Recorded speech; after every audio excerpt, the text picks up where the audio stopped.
Hello y'all on YouTube, this is Rob with Rob's Nerdy Knives. Today I have a very special review, impressions that I wanted to do of a really cool knife. This is the Hogue Deka. This blade comes in with 20CV blade steel. Let's see if we can see that right here. Yep, CPM-20CV blade steel. And this is black cerakoted blade with a dual grind. Got a flat grind here and a little heavier grind over here. Thicker blade, I'm assuming for more robust cuts and what have you. It's a reverse tanto. That's what I would call it. I don't know. Somebody might say it's a Warncliffe, but to me this looks more like a reverse tanto. And this is the G-Mascus, I believe, and they call it the G-Mascus FDE or something like that. Anyways, that's the scale, and looking at it, there are steel liners on at least. Let's see if we can get that in there. No, there's still okay. So there's still part over here. The rest of the scale is just G10, but up here where the Able lock is, which is a variant of the Benchmade axis lock. So if you didn't know, the axis, Benchmade did come up with the axis lock, but their patent ran out. So others are able to use it and create locks like it. And so Deka's version is called the Able lock, and it uses the Omega springs and what have you. And it is very, very smooth. This appears to be on phosphor bronze washers, which I'm pretty sure that is the case. I didn't want to take it apart. It's not my knife. This was lent to me, like I said, by a subscriber. So we've got the G-Mascus G10. We've got a steel, we call it a steel. I'm going to look for my magnet real quick. Where'd my magnet go? I had it just here a second ago. Oh my goodness. Let me see if it's over here. Yep, okay. So that is steel deep pocket carry clip, which is nice. You get a really full carry. It's textured on the handle, which is really nice. Some standoffs. So we got 3 standoffs, so it's a lot of balance, a lot of stability there, if you will. So that's really cool. And like I said, it's 20 CV blade steel with the black Cerakote on there, so that's really nice. And the action is really smooth, if you will. For phosphor bronze, this is amazing, right? Coming out like that, really, really like it. This is made by Hogue, made in the USA, so that's really cool. It is reversible clip carry, so you can see right hand tip up or left hand tip up, which is very, very cool. It does have thumb studs. Now they have a unique thumb stud design here. It kind of gives you some texture. It's sort of a very minimal volcano, but still you've got plenty of texture to get a hold of, so it's really nice. You're not going to slip off of that. It's not your typical volcanoes. So that's really cool. I like the way it opens and closes. And with axis lock, you can also do a flick open, kind of like you do with button locks, and so that's really nice. There's, easy texture. Again, these also have the same sort of texture and design as the thumb studs, so these are very easy to grip. You've got really good texture, even though they're pretty recessed. I mean, they're kind of out of the way. They are very easy to grip and work with, so I really do like that. All right, so it is, like I said, it's an Able lock. It opens and closes very nicely, smoothly. So let's do some measurements of this. Get a weight here. All right, let's see what this weighs. Feels very light. 2.55 ounces, so 2.55 ounces. That is certainly a light knife. So let's do a measurement on the blade at 2.55 ounces. We have a overall length of just over 7.5 inches, just under 7.5 inches, I should say. Definitely, I want to say 7.3/8, but definitely just close to 7.5. The blade length alone is going to be just over 3 inches. Going to the top of the handle, we got 3.25 inches. So 2.55 ounces to a 3. I want to say 3.3 1/8 or 1/16 of an inch blade. That's a great ratio. So if you're into ratios, that's a really big deal. So if we take the balance here, the balance is perfect right where your thumb would go. So it'll feel very balanced in your hand. So that's really nice. As far as grip, from here to here, we have about 3 3.75. You can sort of choke up on the trigger position. I wouldn't recommend it. You got that sharpening tool, but so it might get you about 4 inches. So you have that. Like I said, you can sort of choke up, but there's jimping up here, which is really nice. So you can get some control, but you got to be careful with that sharpening tool, right? All right, let's get some blade stock thickness on this and see what I think that is.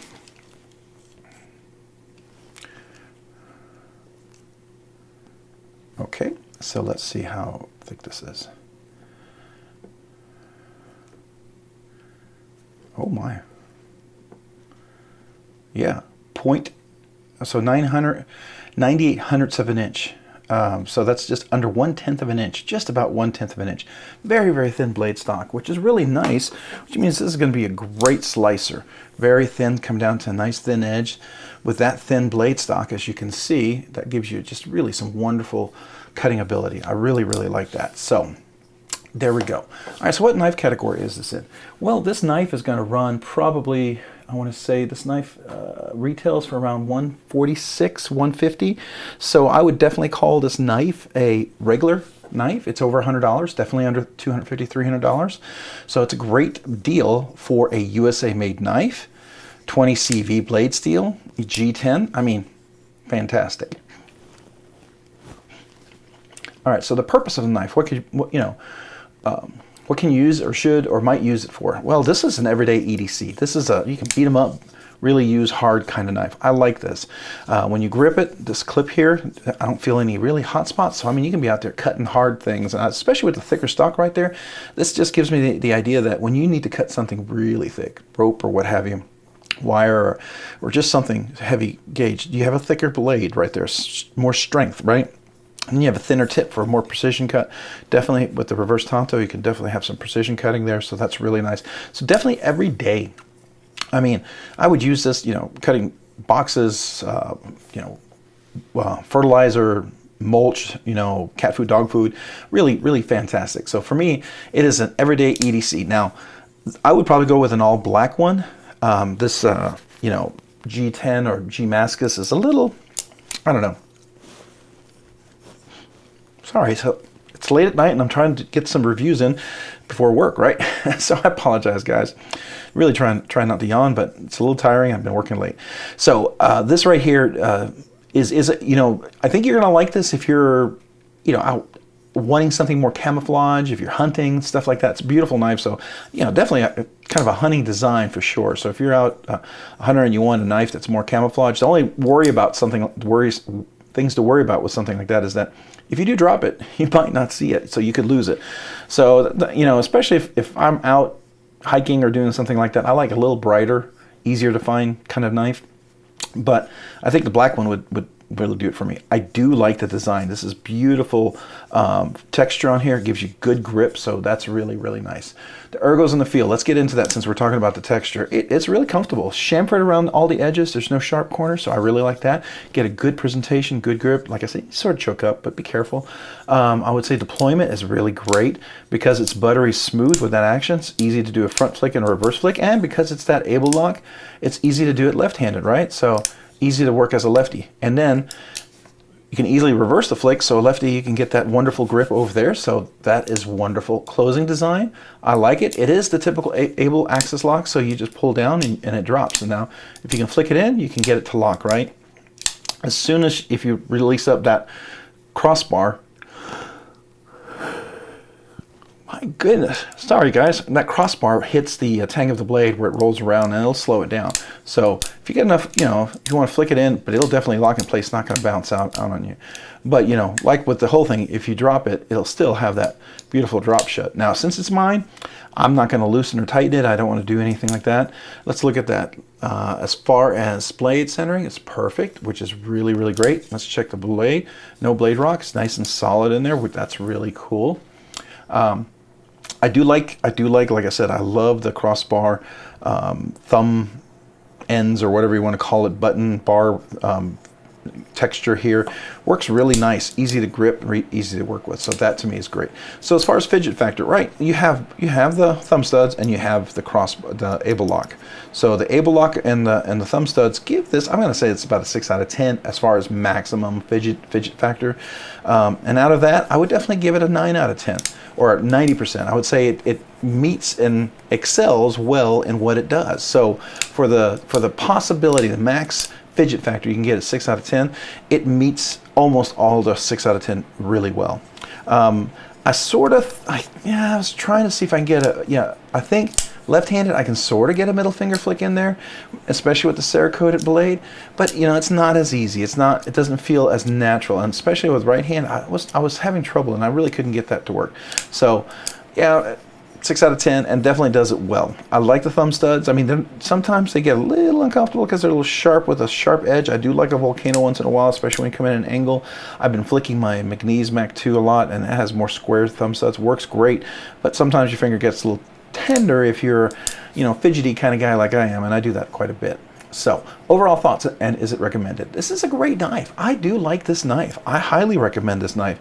Had I not already had a Benchmade 535-4, the one with the aluminum milled textured scales and the M390, I would actually be getting one of these, and I'm still considering it. I might get a Deka, and I might do the original goat scales because that just seems like a really nice combo.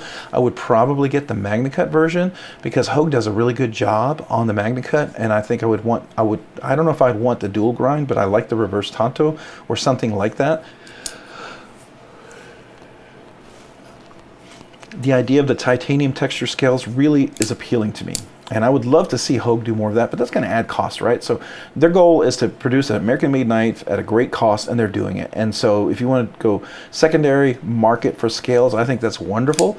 If they want to do a secondary scales, that's up to them, but I don't want them to add cost to manufacturing of this knife. This is just a great opportunity. This is, I think, if you're looking for, you want to step up your game, get a nicer knife, get a USA-made knife, check out Hogue. This is really a good bang for your buck. There's the Doug Ritter. I think it's MSK1. I can never remember. So, you know, if you remember, just put it down in the comments for me, please. Put me on the spot here. I had one for a while, and then I sold it a year and a half ago, and I haven't had it since. And so I forget the name. It's a long numbers and letters kind of a name. It's not a real catchy, easy name. It's almost as bad as the CJRB naming convention, right? But not. I call it the Doug Ritter one. It's the one he does for Knife Rights. Made by Hogue, fantastic as well. They have some special versions of the MagnaCut, and they have the G10. Great bang for your buck. I mean, that one you're really getting a lot. Like the Deka, and I think the Deka is right up there. It's a little smaller knife. It's more along the size of a bug out. I think it's absolutely a bug out contender. So to me, that's awesome. It's great to have alternatives. Definitely gives you a different look and feel and function and fit. So I'm definitely going to recommend it. This will be in my recommended knives. It will also be, you know, something that I'm going to highly recommend if anybody asks, you know, what should I get for if you want the able lock or crossbar lock or axis lock. This is a great alternative. So there you go. That's my thoughts on that. Hey, if you have any questions about my review, my impressions, please feel free to comment down below. And if you have any ideas, suggestions for the channel, again, please feel free to comment. I do try to reply to every comment, especially where we're at the channel right now. You know, I'm still able to do that, and I will definitely try to do that. Hey, if you found this content fun, interesting, or worthwhile, would you please consider liking this video? And if you've done that already, would you consider subscribing to the channel for more content? And if you've done all that, maybe consider hitting the notification button for notification of future content. And if you've done all of that, then let's pull out the card here. Check me out over on Instagram at robs_nerdy_knife. Again, that's on Instagram at robs_nerdy_knives. Hey, thanks so much for watching today. Have a great day and a great week. Bye.